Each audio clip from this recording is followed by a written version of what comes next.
The abduction of Dr. Kizza Besigye, a threat to justice and rule of law. Welcome to BMTV Africa, where we delve into stories that matter to our continent and its people. Today, we address a shocking development: the reported abduction and illegal extradition of Dr. Kizza Besigye from Kenya to Uganda.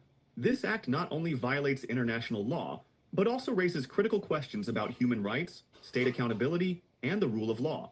Let's unpack what happened, its implications, and the urgent need for justice in this troubling case. Dr. Kizza Besigye, a prominent Ugandan opposition leader, is no stranger to political persecution. However, the news of his abduction in Nairobi and suspected detention in Uganda has sent shockwaves across the region. According to his family and close associates, Dr. Besigye was taken on Saturday under unclear circumstances, reportedly by operatives with ties to the Ugandan regime. This incident is not isolated. It follows a pattern of recent abductions where Ugandan activists and opposition figures have been forcibly taken from Kenya and returned to Uganda without due process. In one such case, 36 activists were reportedly kidnapped in Nairobi and transported to Uganda in blatant disregard of extradition laws. This alarming trend has sparked widespread condemnation. It violates the fundamental principles of justice and international law, which require proper legal channels for extradition. Under both Kenyan and Ugandan law, as well as international treaties, any extradition must follow legal procedures that include court oversight and the presentation of evidence. This ensures that the rights of individuals are protected and that no one is subjected to arbitrary detention or abuse. Dr. Besigye's forced disappearance highlights a dangerous regression into authoritarian practices reminiscent of the darkest days in Uganda's history. During the 1970s and 1980s, it was not uncommon for Ugandans to be abducted from neighboring countries and subjected to imprisonment, torture, or even extrajudicial killings. The current events echo those grim times, raising fears that regional governments are complicit in enabling such practices. Kenya, as a democratic state, has a responsibility to uphold the rule of law and protect individuals within its borders from unlawful acts by foreign governments. By allowing or facilitating such abductions, Kenyan authorities risk undermining their country's judicial independence and credibility.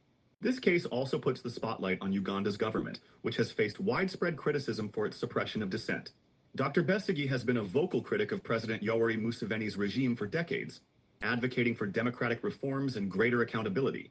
His abduction is seen by many as an attempt to silence one of Uganda's most influential opposition figures. The implications of this incident go beyond Uganda and Kenya. It sets a dangerous precedent that threatens the safety of activists and opposition leaders across the region.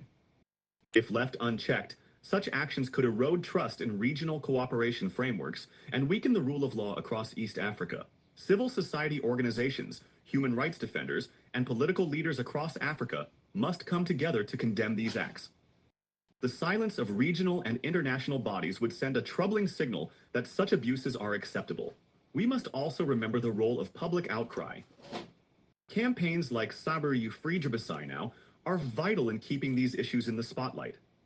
Social media and advocacy platforms have become powerful tools for exposing injustices and demanding accountability.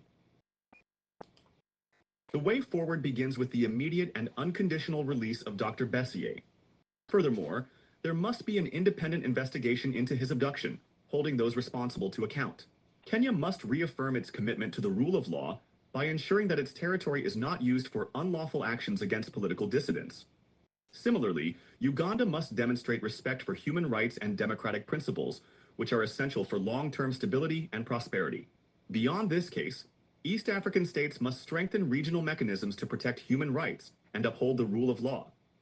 The East African Court of Justice, for instance, could play a more prominent role in addressing cross-border human rights violations. This is a defining moment for Africa. If we allow such actions to go unchallenged, we risk normalizing a culture of impunity. However, if we stand firm in our demands for justice, we can set a precedent that strengthens democracy and accountability across the continent. Dr. Kizza Besigye's story reminds us that the fight for justice and freedom is far from over. It's a call to action for all Africans to demand better governance and to hold our leaders accountable. Together, we can ensure that such violations of human rights and the rule of law become a thing of the past. Thank you for joining us on BMTV Africa. Let's continue the conversation and amplify the call for justice. Remember to share your thoughts and engage with us online using the hashtag #ZarkFreeDerBesigyeNow. Until next time, stay informed, and stand for what's right. This podcast addresses the legal, historical, and regional implications of Dr. Besigye's abduction, while calling for public awareness and action.